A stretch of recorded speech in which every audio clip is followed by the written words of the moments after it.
Hello world, it's Craig.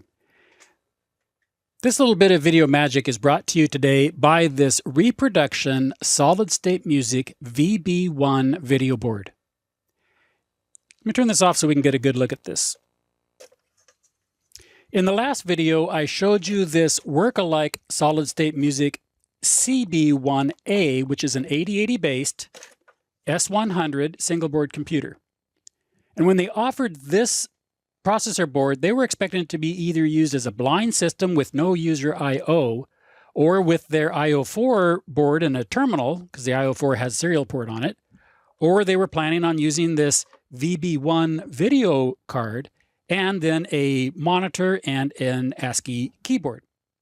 Now, when I added the serial port to my version of this CB1 board so I could use a terminal, I still felt the need to go a little old school with a monitor and a keyboard. Now, since they can be hard to find, I decided to make a reproduction version of the solid-state music VB1B. Now, unlike the processor board, I didn't feel the need to make any changes or improvements to this board, so it's pretty faithful to the original. I don't mean this will pass as an original, that's never my intent. This one has silk screen and solder mask on both sides. But the component placement is nominally the same and functionally they're equivalent to the original solid-state music board. Now, there were versions before this and after the B version, but the B version was fairly mature and it was the one that I wanted back in the day. It was a very popular version, so this is the one that I decided to reproduce. Now, I know the earlier VB1 was available in 76 or 77. The dates on the schematics in the user's manual for this B version are 76 and 77, so I presume that it came out in 77. And the next version after this was the VB1C, and if you look in the user's manual for that, the drawings are dated 1980, so it obviously came out a little after that. Then they went over to the VB3 series in about 1982. But if we look at this 1983 Jade catalog, this is the VB3, the Super Video, and the kit was $380. Assembled and tested was $460. And the bare board down here for the VB1C is $35. The VB1C kit was $150, and the VB1C assembled and tested was $220. This is not chump change. These are pretty pricey. In today's dollars, that VB3 would be $1,400. And this VB1C at $220, that's $681 in today's market, or today's dollars. And even bare boards were the $35 then, that's over $100 today. So these were not cheap boards. You know, you could get out today and get a really nice video card for the $1,400 that this VB3 cost. So even at this time frame in the 8081, you know, this was a nice video card. And it's still a very respectable card if you like playing with these old vintage systems. Now, operation of this board is very straightforward. It's memory mapped video. It has 1K of onboard video using the 2102s, and that 1K is mapped just like any other memory in the system. So it's just like any other block. It can be accessed. You can write to this 1K or you can read from this. So the processor only needs to write the ASCII character into the appropriate memory location, and then the display board takes care of the rest of the display. It grabs that character and then it sends it out to the monitor. These dip switches up here are used to set the memory base address. So 6 of them are for the memory base address. And then the second one is the number of characters per line. And the top one is if you're going to operate the board in text or in graphics mode. Has a composite video output as well as a video and then separate horizontal and vertical sync signals. For text, it uses this Motorola 6570 family character generator. We can see here this can display 128 characters, so it's got the full upper and lowercase ASCII, and then a number of Greek characters and some symbols. Now there's a number of different mappings available in the 6570-something family of character generators. The 6571A was the original standard character set for this card, I believe. So this memory it's sort of dual ported. From a user's perspective, the CPU writes characters into the RAM with the desired characters in whatever desired location. And they're just ASCII characters for most of the characters, but they dip down into the non-printables for the Greek character set.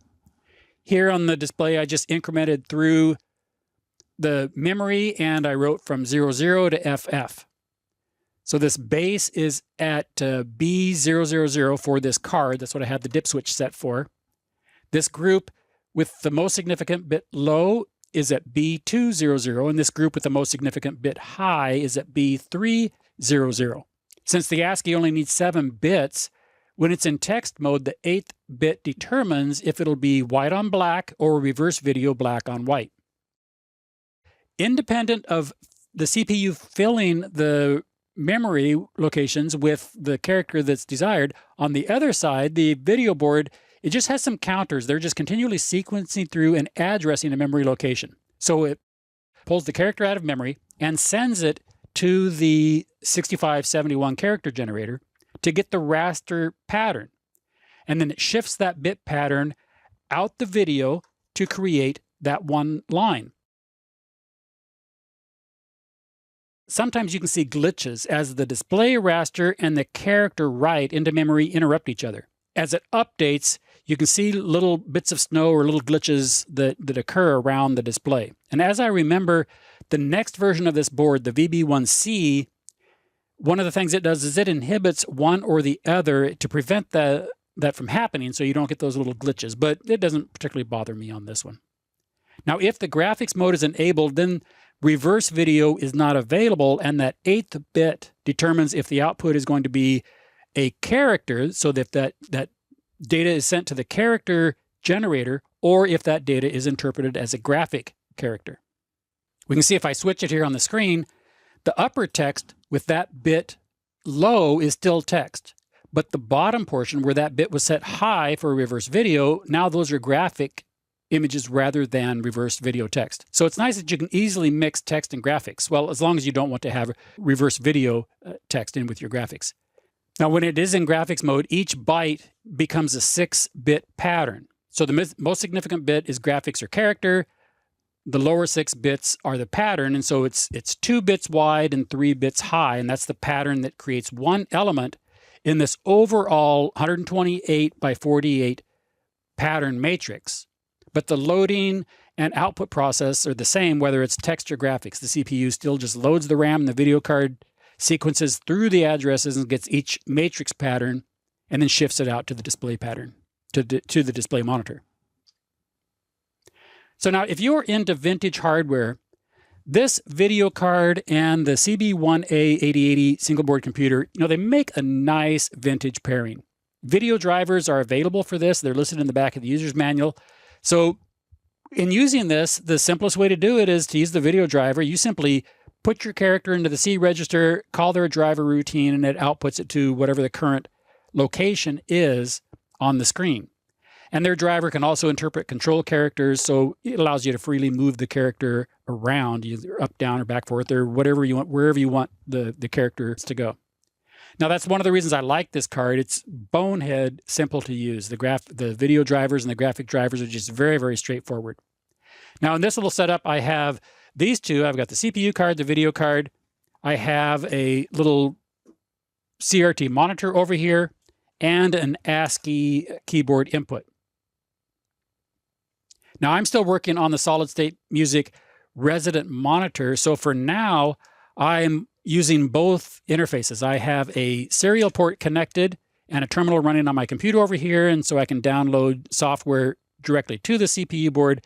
And then at the same time, I'm using the video card and the ASCII parallel input for that portion of the interface. Now, there are a couple of minor issues with this setup. The first is that the 6570 family character generators can be a bit hard to find.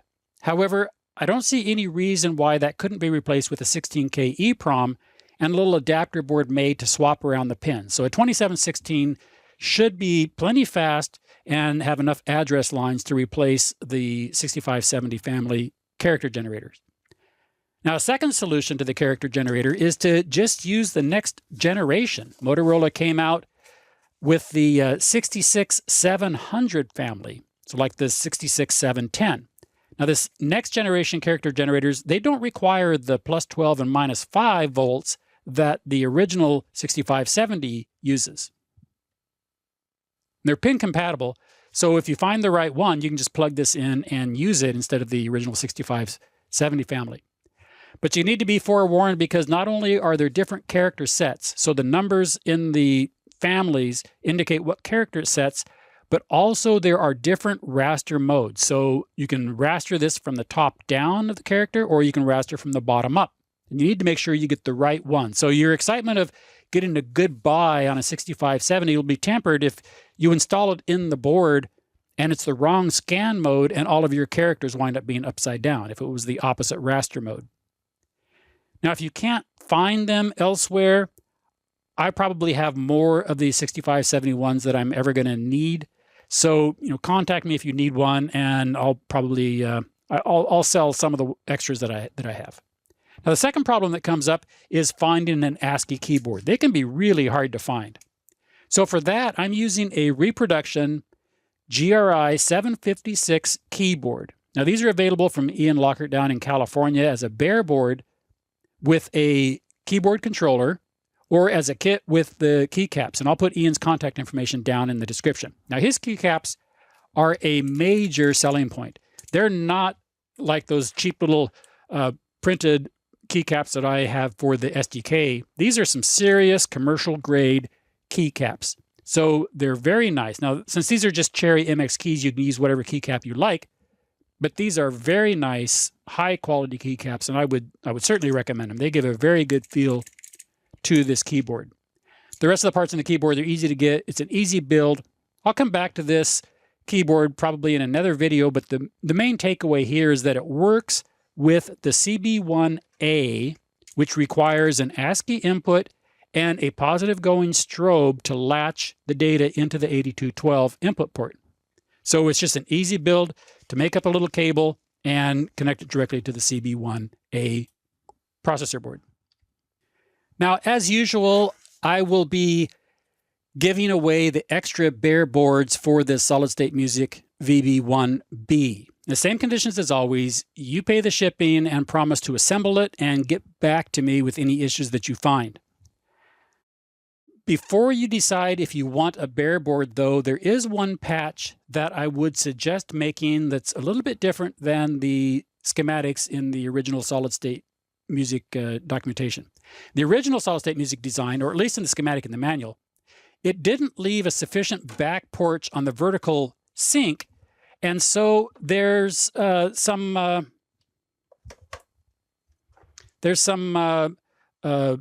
tearing at the top of the screen at the end of the vertical sink when it starts over. So to create the back porch, it requires a little patch on the back. So you have to cut a trace here and run a little patch wire over to create a back porch. And when you create that, then this seems to be a nice stable card, and I get good video on my monitor. And I will detail that in instructions if you get one of these boards. And other than that, you just follow the original solid state music VB1B user's manual for the bill of materials and assembly, and video drivers and everything are in that manual. So if you want a board, one of these bare boards, leave a comment below, take your place in the queue, and then send me an email so we can arrange the shipping details. Now, I anticipate that I will probably make this patch as a little revised version of this, and then I'll make some of those boards, check them out, and then I will put the build files for the revised version of this with that little back porch patch on the project site. And when I get those up there, I will put a link in the description. Okay, that's it for this video. Thanks for watching. I will talk with you later. Bye-bye.